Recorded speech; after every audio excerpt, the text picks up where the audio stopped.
So next up, we have Professor Yonina Eldar, and she will speak to us about model-based deep learning and applications in imaging and communications.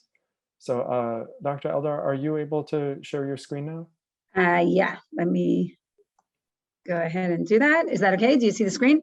All right, perfect. And so if you're an audience member and you've joined us recently, if you want to ask a question, then please use the Q&A feature, and then I will relay that question to the speaker at the opportune moment. All right, Dr. Eldar, the floor is yours. Okay, thank you so much. So first, I'd like to thank the organizers for inviting me to take part of this really impressive line of speakers, and I really enjoyed the previous talk, and I'm sure the rest of the talks will be great as well. So thank you for giving me this opportunity, and I am really happy to take questions throughout the talk. So Paul, I know I tend to talk fast. Feel free to stop me, and you have my permission. I'm happy to take questions. All right, great. So thanks, Alex, for giving a wonderful introduction to, I think, a lot of things that are related.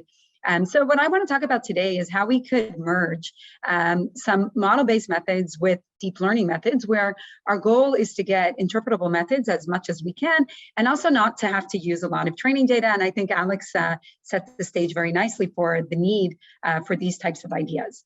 So as you know, we all know deep learning has an enormous success. I don't think I have to motivate this to this community, but really if we look at the areas where deep learning has been most successful, it's typically been in areas that are difficult to tackle with standard optimization methods. So, you know, mainly areas where optimization methods before that were not necessarily so successful or as successful as we'd like them to be. So as again, we've seen in the previous excellent talk, we know that, you know, we could span fake faces that look really real. We know that deep networks get better classification and detection performance than humans can do. So, you know, a lot of empirical evidence for their success, but that also comes with quite a few challenges. So first of all, we know that interpretability is difficult. We need to have really large training sets. It's not always clear what we're getting out, right? So sometimes, you know, we could use a deep network, it doesn't work well. We kind of mix it a little bit, change the parameters a little bit, and then all of a sudden it does look right. So, you know, it seems like there's a little bit of witchcraft involved in some of these networks. The computational aspects could be really huge, and again, for some applications maybe that's not an issue, but coming from the domains that I'm interested in, if we're thinking of communications or different applications on the fly, then communication, you know, could really become a huge bottleneck. And of course, you know, the usual aspects that we've seen in the previous talk as well. It's not clear how robust these methods are, how well they generalize. They could be huge, right? So if we look at GPT-3, which of course has enormous success, it's using 175 billion parameters. So, you know, that's a huge amount of parameters. And again, for some applications, maybe that's okay. But if we think of health applications, for example, which is one of our motivations, you know, we're never going to have enough images. And you also kind of feel uneasy that there's so many parameters representing your final decision. So if we look at what people used to do in signal processing and image processing before the days of deep networks, which that is really my field, we know that signal processing and communication, radar, those types of areas were traditionally always based on models. The advantage of models is that it's very easy to incorporate domain knowledge, structure, anything we know about the problem. It allows inference from a relatively small amount of data. We also have really nice analytical techniques that could assess the quality of the output, so we could say something about how good our output is. So these are some of the main advantages to model-based methods. But of course, the challenges are that to begin with, this requires a very accurate model knowledge, which we don't always have. And of course, the inference could be slow, and it could also be very complicated. So really what we're interested in, and our research has been focusing on in the past years, is, you know, what are good methods to combine these two? So essentially, we'd like to get the best of both worlds. Obviously, learning is super powerful, but especially in areas such as, you know, radar communications, there's a lot of knowledge we have about our problems, and we'd like to be able to incorporate them and not just kind of throw them out and put everything into a black box. So the question is, you know, how could we merge these two techniques? And again, Alex spoke about one method in the previous talk. What I want to focus on today are maybe slightly different approaches to kind of merge model-based learning, model-based processing with deep learning. So to see how we're going to do that in this talk here, I want to give like a very naive illustration of what happens in model-based processing and deep learning, and then we'll see naturally kind of how we could combine them. So in model-based processing, typically, you know, you don't have training data, you're given a single measurement or a set of measurements. So we have our input, let's call it Y. We have some desired output. So it could be, for example, our input is a noisy image, our output is a clean image, and we have a model that we know in advance. So we know in advance that Y is some known function of X, or we assume that Y is approximately some known function of X. That's this G of X over here. And then we choose our favorite metric. So it could be a mean squared error or some other norm or some other metric. And we go ahead and optimize it. Now, typically that's not going to have a closed form solution. So typically we'll end up with some iterative algorithm where we have some pre-processing, we have some post-processing, and then the heart of the algorithm is going to be some iterative approach, which typically will consist of some generic computation and some block that depends on our actual model knowledge. So, kind of in a bird's eye view, we could think of most iterative algorithms of having this form. Now, on the other hand, if we look at deep learning, of course, the picture is very different. Supervised deep learning, the picture is very different. So we're going to have a fixed architecture that we decide on in advance. It does not necessarily have anything to do with our particular problem. We then have many inputs and many paired outputs. We use them to learn the weights in this fixed architecture. And then, when a new input comes in, we're going to put it through that learned network and hope that, it's going to be close to our desired output. So how could we merge these two approaches? What we're going to talk about today are two different ways of doing that. The first is looking at this iterative approach and using what's known as unfolding or unrolling, where basically we use these iterations to generate an architecture of a deep network whose parameters are then learned from training data.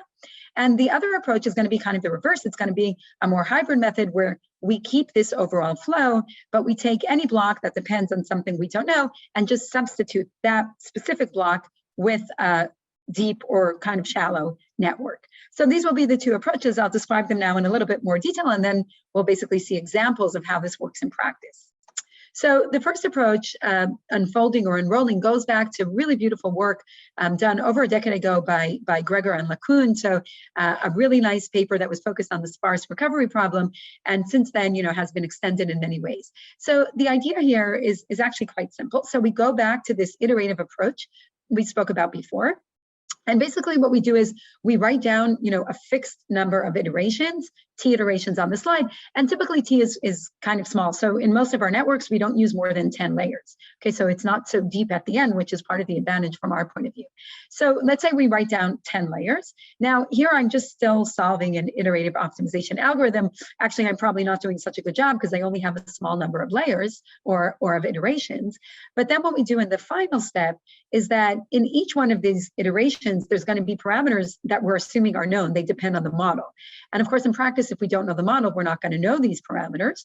So what we do in the final step is that we kind of free these parameters and we learn them from training data.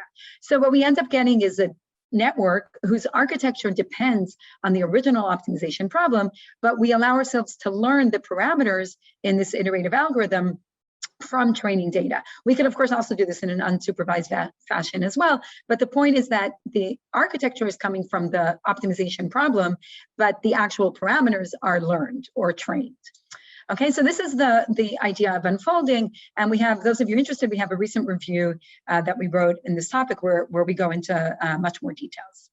So just to kind of give a very quick example, this is the original example of Gregor and LeCun, so you kind of get the main idea. So their original example looked at the well-known sparse recovery problem where we have, a linear measurement model, and we're assuming that the original X is sparse. Alex talked about this as well. So a standard approach to solve these problems is to use an L1 regularizer and then use a proximal gradient method, which ends up leading to this very famous ISTA algorithm going back to Deblu's original paper. And what this algorithm looks like at the end, it's basically just a gradient step together with a projection step. So you have a step coming from the gradient, and then you have this soft thresholding coming from the L1 regularizer that you're using to enforce sparsity. So what you would typically do in an optimization algorithm is start with some initial guess and then just iterate this, typically hundreds or thousands of times. And what you do in unfolding is that you write this down, let's say 10 layers, and then you free the parameters. So in this particular implementation, you're keeping the soft thresholding part, but these linear operators, you go ahead and you learn from data. And in fact, you could learn them differently in each layer. Okay, so this is just a very simple example of how you could start from an optimization problem and unroll that or unfold that into a deep network. And this was the original example that Gregor and LeCun looked at. So that's the first approach we're going to be looking at, and of course, expanding it in different directions. The second approach is super naive, okay? It's a really naive plug-in approach, but the beauty is that it just works really well in practice. So in the second approach, we actually start from the end. So in the optimization approach, we're actually starting from the very beginning, right? From the optimization formulation. Here we're looking at problems where sometimes, solving the optimization problem is hard, but we have good heuristics that have been developed, and we'll see examples later on in the talk. A working example is, let's say, the Viterbi algorithm or dynamic programming. So, that's already a solution. It's not necessarily a direct solution to the optimization problem, but it's a method that people use and it works very well in practice. So what we could do then is go back to the actual method and just break it down into blocks. And whenever there's a block that depends on model parameters that we don't know, we just replace only that block by a deep network. And again, typically that deep network is not going to be deep. It's actually going to be quite shallow because it's only solving a very specific task. So instead of doing end-to-end learning, we're only learning the specific blocks that we actually need. And again, it's a super naive approach, but the beauty is that it actually works quite well in practice. And again, we have a recent review on this as well, and I'll talk more about this approach towards the end of the talk. So essentially, these are kind of the two methods that we use to bridge model-based methods with learning-based methods. And what I want to do now till the end of the talk is, give some examples, highlight some of the advantages and maybe some of the challenges with these types of approaches. So before we do that, I'm happy to stop and take any questions, Paul, if any came up. So there are no questions so far, but again, if you're in the audience, feel free to use the Q&A feature, and then I'll ask Professor Eldar at the earliest opportunity. And I'm really happy to take questions, so feel free to do that. Okay, so let's go ahead and take a look at some applications of these ideas where, again, our motivation is to get A, interpretable methods, B, not to have to use large training sets, particularly for problems where those wouldn't be available. So the first application we look at is actually totally generic before we go into applications that are more specific. And our goal here was just to see if we even try this on a generic problem where there's many, many, many other methods, could we even be competitive? Because again, this is a very kind of simple approach. So the first application we looked at was just a standard, denoising and deblurring problem. And this is work done together with Michel Monga and his group. And of course, this is a problem that has been well studied. There's many, many different approaches, deep networks that have been developed to solve this problem. So our point was not necessarily to beat those, but to just see if we could be competitive using a very simple and naive approach. So what we did here is going back to an optimization formulation, which is, one of the methods that people have used to approach these problems before deep networks. So the problem here is that we don't know the blurring kernel, and of course, we don't know the underlying clean image. And what we do is we set up an optimization problem where we want to learn both the blur, so that's this K function over here, and we also want to match features in the filter domain. So we're going to take our noisy data or blur data, and we're going to filter it and then try to find features that match those filtered observations. Okay, so if you set this up as an optimization problem, and again, these are things people have done in the past, we're searching both for the blur and for the features. And of course, we have different constraints on the blurs and on the features. So now what we're going to do is, in order to kind of unfold this and get a learned network out of this, what we're going to do is, of course, we're still going to look for the blur function through the optimization formulation, but we're not going to assume that we know these filters in advance, right? Because a priori, we don't really know which filtered versions we want to be able to match. So those filtered versions are going to be learned in each layer of the network. So basically, we just take the optimization problem, we solve it. In this particular case, we're just using a variable splitting approach because it leads to a nice architecture. And then we learn these filtered versions in each layer. So we end up with a very simple network. Again, the structure is coming from the optimization problem. We don't have to know anything advanced. We're basically learning everything from training data, and we only use 10 layers. So like I said, these networks are not very deep at the end, which is the whole point. So they don't end up having a whole lot of parameters. And if we train this and compare it to other leading methods on the same database, what we can see is that we seem to be getting even better performance, although again, that was not necessarily our goal, but we could train on much less data, and we can also generalize better to images that are not in the original data set. Okay, so I don't want to expand on this too much because this is a generic application, but everything is available online and you could play around with it. And this first test was just to see that even in methods that people have studied extensively and developed, very elaborate networks for this particular problem, we can actually be very competitive and even do better with small training sets by just taking kind of, an off-the-shelf optimization algorithm. So that kind of illustrates the idea. And then we wanted to move to problems that are actually more difficult to solve and don't really have necessarily good competitive methods. So the next problem we looked at, and you'll see a lot of our work is motivated by medical imaging. So the next problem we looked at is separation. You could think of this in the context of radar here, particularly we're looking at ultrasound, where one of the challenges we have in ultrasound when we're trying to visualize, let's say, blood flow, is that we have very strong reflection coming from the tissue. And you see this here. So this is after separation. Here you see the blood flow, and here you see the tissue. But when they're on top of each other, you really can't see the difference. They just merge because the tissue background is really, really strong. And there's similar problems, for example, in radar, where you have very strong clutter reflection. So what we wanted to do here is separate the two. The standard approach is just using SVD. So you do an SVD, you assume that the strong eigenvalues or singular values are coming from the tissue and the small ones are coming from the blood, but that doesn't necessarily separate the data so well. So what we propose to do over here is to model the tissue as having low rank because it doesn't change too much, to model the blood flow as being sparse because it is sparse, okay, it's not all over the image, and then do kind of a robust principal component analysis, but do it in a learned fashion. Okay, so actually just as an anecdote, we worked on this problem 2 years ago and called it Corona, having nothing to do with Corona or COVID.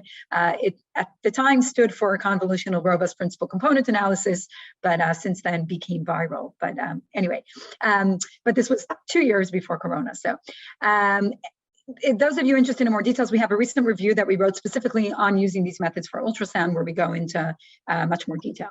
So anyway, how does this work? So again, we go back to our original optimization problem. We have our data D. We want to separate it as a low rank plus sparse. We add a regularizer for the low rank, a regularizer for the sparse part. And then, you could use your favorite optimization solver. Particularly here, we use proximal gradient. That's one of the optimization solvers that I happen to like. And if you write down the proximal gradient for this problem, you just get a gradient and a singular value thresholding for the low rank part, and a gradient and a stop thresholding for the sparse part. And then again, you could just write down several layers of this. You'll get a very interesting architecture. So it's not a standard architecture you would see in deep networks because it's coming from this particular optimization problem. And then what we do is we unfold that. So, we write this down several times, and then we free the parameters here. We basically learn them from data. So we end up getting this learned network that is quite interesting. It has like these two interconnected blocks, and it has this thresholding for the singular values and for the values themselves, but the rest is learned from the data. And not surprisingly, this actually works quite well. It does a really good job in separating the blood flow from the tissue. We actually train on only 20 images. We have a very limited training set here. These are actually images, of rat brains. I don't do that. We get them from Collaborators, but there's not too many of them, thankfully. So, very small training set, and it does a really good job in separating. And of course, it does a better job than the original optimization problem that we started off from. So hopefully it gives you the sense of how these methods work. And now we could go ahead and generalize this to many, many other problems in ultrasound. So for example, we've used this even for the standard formation of the image. So separation is already a post-processing. The way the original image is formed is by beamforming. So you get different channels, and basically you sum them up with different weights that are kind of predetermined. There's different methods of predetermining them. And we use the same approach. We just use the model-based approach to determine those weights. So we end up again with a very simple deep network, and you can see here that it already gives much better contrast and much better resolution than standard ultrasound images, but it's very easy to implement. And again, we only train here. In this case, we trained on a single image. So training could be extremely limited. We don't need large training sets. More recently, we've been using this for different projects on COVID. We've been collaborating with several hospitals in Israel when COVID started, and we've used this for different problems of COVID classification or detection, both on X-rays and on ultrasound. And again, the idea is to try and incorporate as much knowledge as we have. Of course, in COVID, that knowledge is more limited, but still there's knowledge about the problem. And the goal is to try to incorporate this knowledge both in the context of X-ray and in the context of ultrasound. So just to give you a sense of, what types of prior knowledge would we have, let's say in COVID, which is something we don't know a lot about. So just as an example, in ultrasound images, of course, it's very hard to visualize COVID in ultrasound because you can't actually see the lungs in an ultrasound image, but you could see artifacts that are formed by, for example, fluids in the lungs. So it's known, if you look through the medical literature, it's known that some of the areas where you would see different lung diseases is in looking at these B lines, which are basically vertical lines that are formed when there's, for example, fluids in the lungs. So what we do is, instead of, you know, just blind processing these images, we could focus the image on these B lines or on the pleural lines, which are known in the literature to be indicative of disease. So these are kind of ways that we can incorporate our prior knowledge into these model-based frameworks. Okay, so that was a little bit about how we use this for imaging. What I want to do next is show a little bit how we do this for super resolution, but not the standard super resolution we think about in regular images, but rather super resolution in microscopy. So one of the really difficult problems in optical microscopy is the resolution limit, since we know just from Abbe's diffraction limit that we can see details that are smaller than half the wavelength used for illumination. So this is, you know, a basic physical problem of physics. It's not something that we could presumably overcome just with standard optical imaging. Now, a really, really clever idea, which we know is clever because it got the Nobel Prize in 2014, was using this idea of fluorescence microscopy to increase resolution. So the idea here was to say, okay, let's insert these fluorophores into whatever it is we're trying to image. And then instead of taking a single image, we're going to take thousands of exposures. So we actually need a really large number. When in each exposure, we control the chemical process. That's why the Nobel Prize was actually in chemistry, so that in each image, only a small number of fluorophores are actually fluorescing. So if you think about it, you know, you want to view an image, you're breaking it up to like these fluorophores, and in each image, you're only going to have a small number of them. So if I have, you know, 3 fluorophores, I could just stick a Gaussian every time I see a fluorophore, sum over all images, and I'll get effectively a super resolved image. So the idea here is really, really clever. You know, basically on the optics and chemical side, there's essentially no processing here. You just localize these dots and sum them over the entire image. So this really led to really good resolution. You could go down to 20 nanometers, which is, you know, factor 10 in standard resolution you could get from an optical microscope. But of course, this is at the expense of the temporal resolution, because now to get a single image, you're taking thousands of exposures. And if you want to use this for live cell imaging, then you have a problem. Okay, you can't really do this because you need the cells not to move this entire time that you're doing the imaging. So today, these techniques are really powerful. You know, when you're trying to visualize something that's basically dead, okay, that's not moving, but you can't really do this to see live cell imaging or ongoing processes.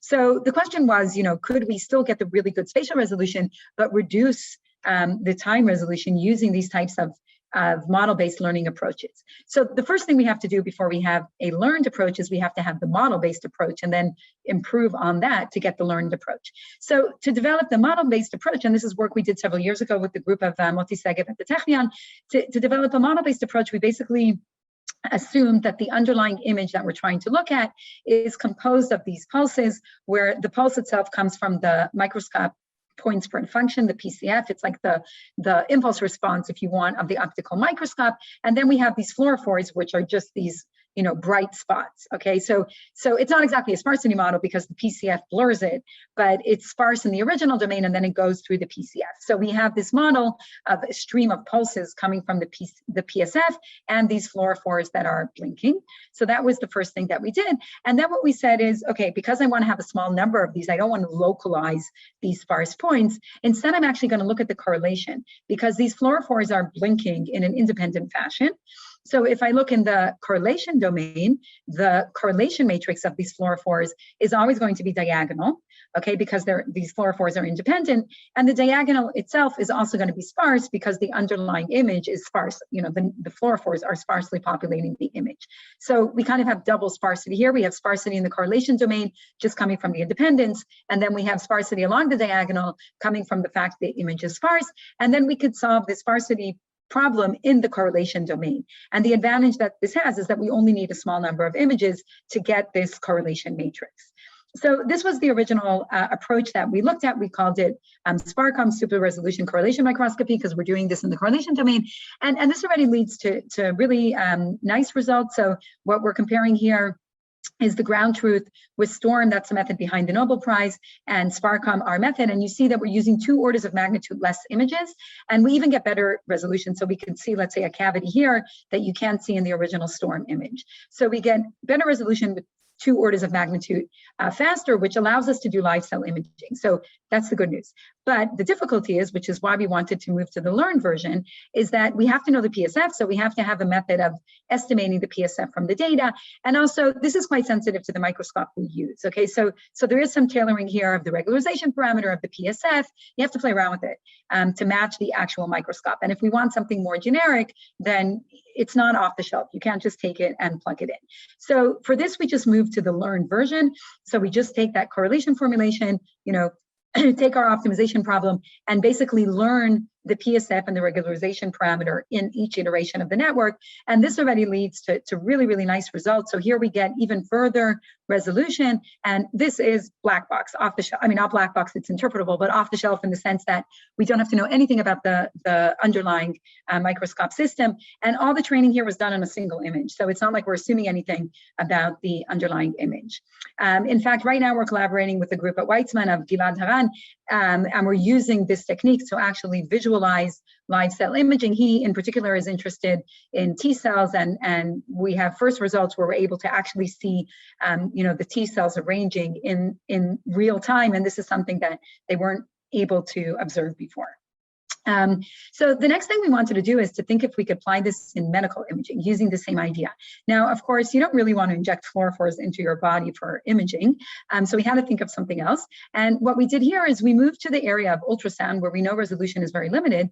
And what we did is we use these microbubbles. So these are the SonarView bottles. They're microbubbles that are FDA approved. So in that sense, we're not doing anything that that endangers the patient. And basically, you just inject these into an infusion into the bloodstream. And it's used today not for resolution. It's used today in particular applications to improve contrast. You'll see in a second, because it makes the image much brighter.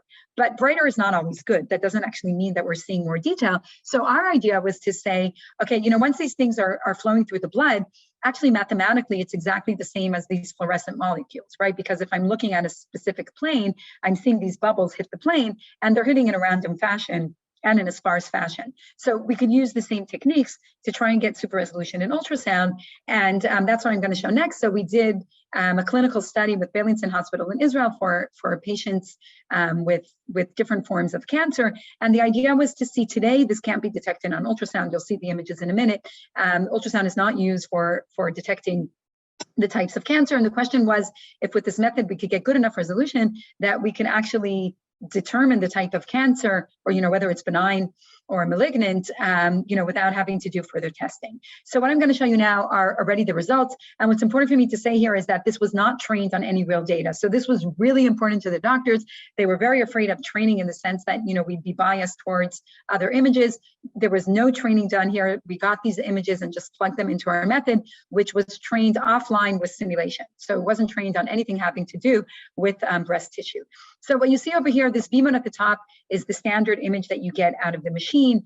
This is what you get with the contrast. And as you see, it's actually not even helping you. It's just making everything brighter, but it's not actually giving you more information.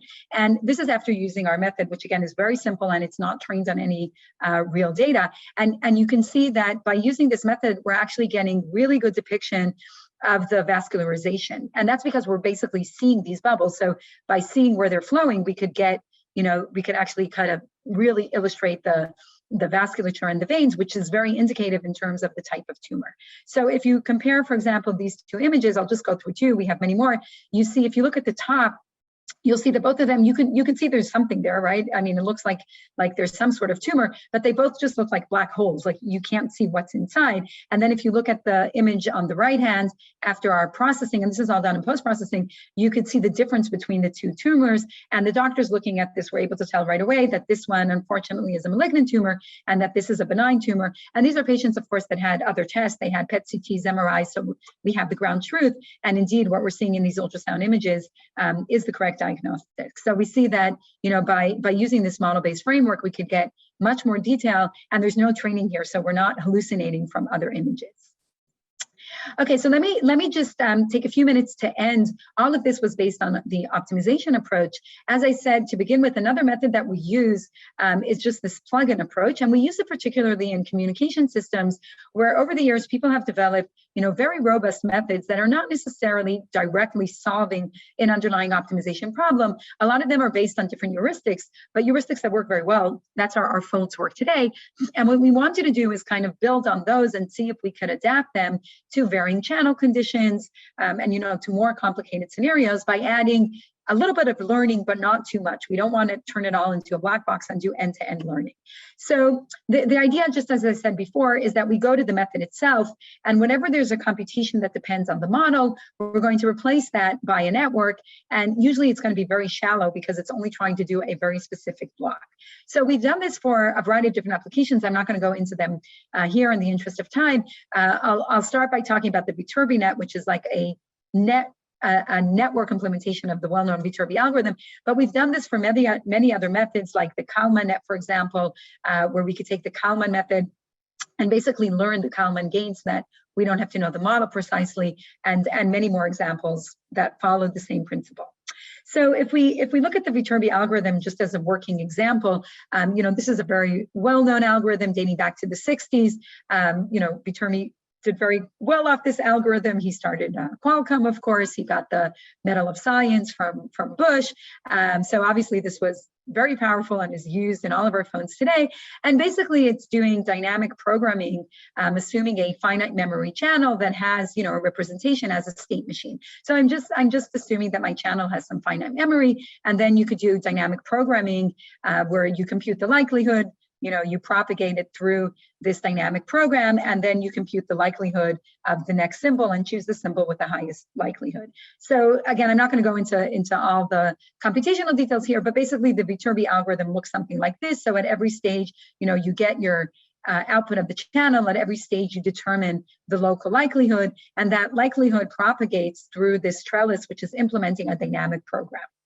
So just like in any other field today, there's been a lot of work on using deep networks to replace symbol detection in communication. And essentially all these papers, get rid of Viterbi. They don't look at this. They just do end-to-end learning, right? You replace everything with training data and develop a deep network. So, but what we thought is, Viterbi network obviously works very well. It's a very clever idea. We all have it in our phones. Its difficulty is that it requires knowledge of the channel. So the places where it's hard to use it is in places where we have to know the channel. And if the channel is varying very rapidly, it's hard to estimate it. So that's why people replace this by a deep network. But what we said instead is why replace this whole thing by a deep network? This whole trellis computation, which is really the heart of the Viterbi algorithm, actually does not depend on the channel. Okay, it's just propagating likelihoods. So if you write this correctly, like we're writing over here, the only thing that depends on the channel is this likelihood computation. So instead of replacing all of this by a deep network, we're actually going to keep the trellis because that's perfect and it works well and it's fast and computationally attractive, etc., and only replace this likelihood block by a network. And since computing likelihood is a well-studied, simple problem, there's many networks. I won't go into detail here, but there's many networks you could use. You could use a regression network, a classification network. We tried different ones. They all basically work the same, and they all have maximum 2 to 3 layers. I mean, that's all you need because this is a very simple computation. So basically, we take the regular Viterbi algorithm, we just replace the likelihood by a network computation so that we don't have to know the channel. And we could do an adaptive version of that so that it could adapt very quickly to channel variations. And it works really well. So it works much better than the leading deep network approach that uses much larger training sets. This is actually no training. We just do it with a header that exists anyway in the communication protocol. And in many different channels, we've seen that we approach the performance of Viterbi that is given the channel knowledge, even though we don't know the channel knowledge. So it's very robust and it works very well in practice without needing large training sets. We could take the same idea to many other applications in communication. So another method that's used heavily in communication are factor graph methods, where basically you assume that you have a PDF that you could factor over a graph and you do message passing over the graph. So it's very similar to Viterbi. The message passing itself does actually not depend on any known probabilities. It's only the factors that depend on the known probabilities. So we do the same thing. We keep the message passing and we only learn the factors from training data. And again, we could get a very efficient network that doesn't need a lot of training and keeps the overall flavor, but just learns the parts that it doesn't know. And as a final example, we could do the same thing for greedy methods as well. So until now, we were looking at more optimization-based. In communication, especially with multi-user systems, it's very common to use different greedy approaches, such as successive interference cancellation, where you cancel users or decode users one by one, depending on their power strength. And this is very simple to do. That's why it's used. It leads to very good performance, but it does require knowledge of the channel in order to know which users to decode and the weights to give them when you're decoding them. So here again, what we do is we keep the underlying scheme. We still use successive interference cancellation, but we learn the channel distributions rather than assuming that they're known in advance. So these are all examples where we could take the underlying idea, we don't have to replace it by an end-to-end network, and only learn those specific parts that are needed. So hopefully I've given you some ideas on how we can merge signal processing with different machine learning tools. In many cases, as we've seen, it leads to very simple algorithms, to interpretable methods, right? We still know what these methods are doing without needing a lot of training data. It's very easy to incorporate whatever it is we know about the problem. It goes right into the optimization formulation. And the nice thing is that when things are known, we go back to the optimal solution. So, you know, it's like a knob that we turn, and when everything is known, we have the optimal solution, and we could turn this knob gradually with, you know, more and more knowledge that isn't known. Let me say that the thing that is most missing here, which I'd be super happy to collaborate on if anybody here is interested. And Paul knows, because I've been rambling about this to him for yesterday for a few hours, that we see great performance, but there's essentially no theoretical analysis that supports that.